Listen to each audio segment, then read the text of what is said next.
This is Dan from Magic Pachinko Restorations with another short video on a vintage Pachinko machine. I'd like to thank everybody for dropping by as always. I actually misspoke the other day when I did the video. This is a new edition. This is not a touchscreen monitor. This is actually a touchscreen computer, which is really nice to have a working computer out here in the workshop. So that is a computer, not just a monitor. I believe we're over 500. Thank you very much. Really appreciate the subscribers, and keep the comments, questions going. A lot of the questions then lead to new videos, so on and so forth. Before we get started, I just want to real quick just swing this around and show you a new addition to the workshop. This is something that I've been waiting for. We had another vehicle in the garage and that got sold, so now I've got some room. Those are machines that I need to do, and I've got my parts and things a lot more organized, and that's actually my shipping department over there, and for temporary reasons I moved my other bench. Another project I'm working on is an old slot machine from England. I haven't figured that one out yet, but that'll be fun. So back to business here. This is a 1975 Nishijin Model B. Again, with a full restoration. If anybody's considering whether or not they want to do a full restoration, this is the original playfield.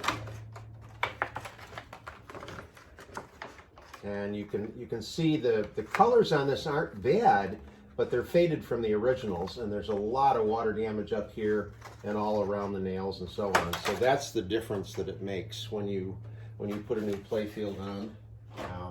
I did a substantial amount of painting on this center attraction and the upper attraction. These had suffered quite a bit from just not having paint on them. This one will tip when the ball goes in. He goes upside down and then he'll go back. I'm going to do a video on painting, so I won't get into all of that detail, but I redid these and silvered them. I've done the video on the silvering. So it's a pretty attractive machine. I like it a lot. So let's open it up, show you how nice and clean it is.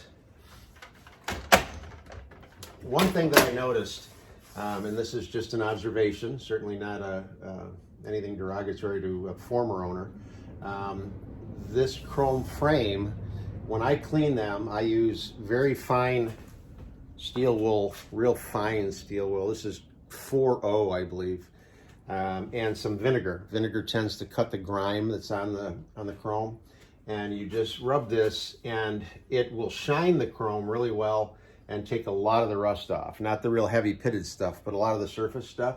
I don't think it translates well on the video, but this frame is not bad. The inner frame, somebody got at it with some pretty heavy steel wool, and I don't know if it'll show through in the video or not, but this is actually scratched and dull, and this one's nice and shiny and smooth. So be careful when you clean your chrome.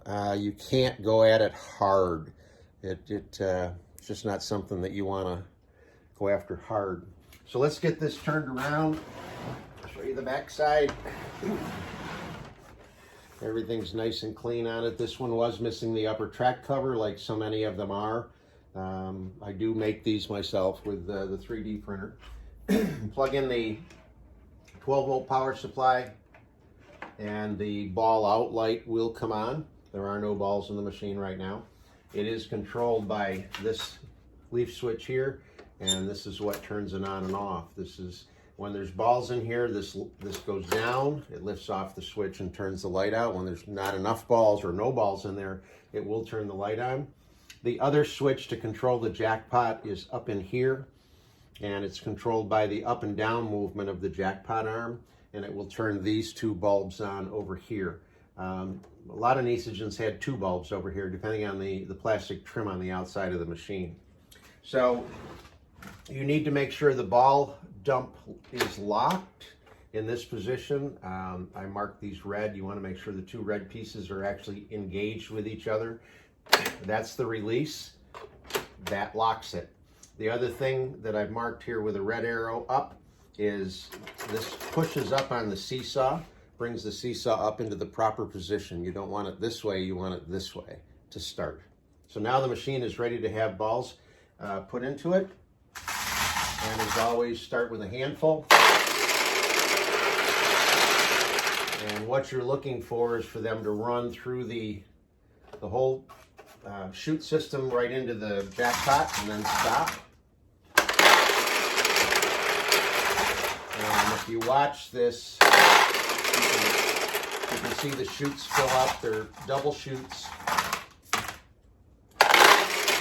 for each side of the jackpot. Now once I get enough balls that are backing up, the weight pushes down on this, comes up off of this switch. So the light is off, and now you can put the vast majority of the Pachinko balls that you have purchased in the upper hopper. This upper hopper will easily take 500 or more balls, and you want to have that many in the upper hopper so you can play the machine without having to reload for quite a while. You will need something similar to this to catch. The losing balls drop here. The winning balls are going to drop here. So you need something about this size to catch the balls. Doesn't necessarily have to be that, but anything will do.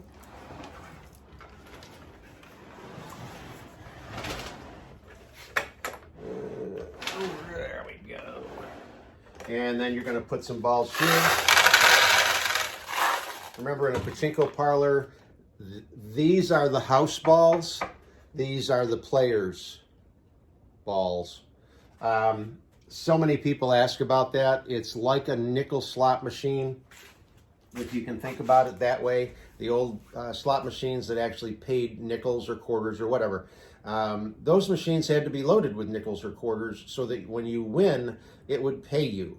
It's the same concept with a Pachinko machine. The machine has to be full of balls that are owned by the house, so that when the player bets one of his, he's taking a chance to win 14 of the house's balls that are stored up here.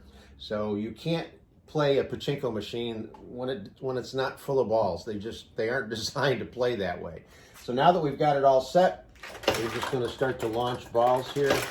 See if we can get some wins.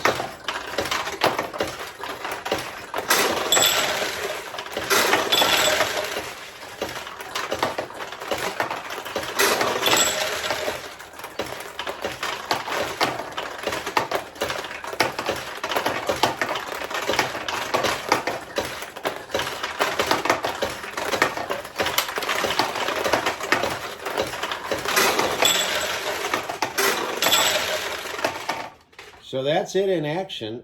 Did have one comment that it seemed as though my machines pay out more than one of my viewers' machines. There's a reason for that. Number one, I know how to play the machines to maximize my wins. There's not a lot of skill to it, but there are ways you can help yourself. But number two, I set these machines so that they pay out a lot. I mean, that's the whole, that's what you want to do with a Pachinko machine, is you want to win a lot, and nobody's representing the house anymore. So all the balls belong to you. So it doesn't matter if you lose or win, but you want to win. So I set the machines a little looser than they would have in the parlors so that people do win. Obviously, where you want to shoot the ball is right up to about here, and let it drop down through here if possible, because typically the center attractions will open the tulips. Like this one is open, this one's closed now.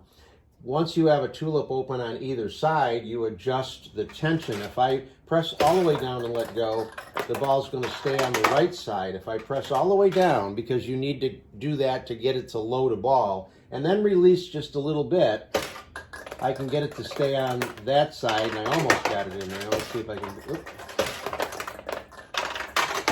There it goes.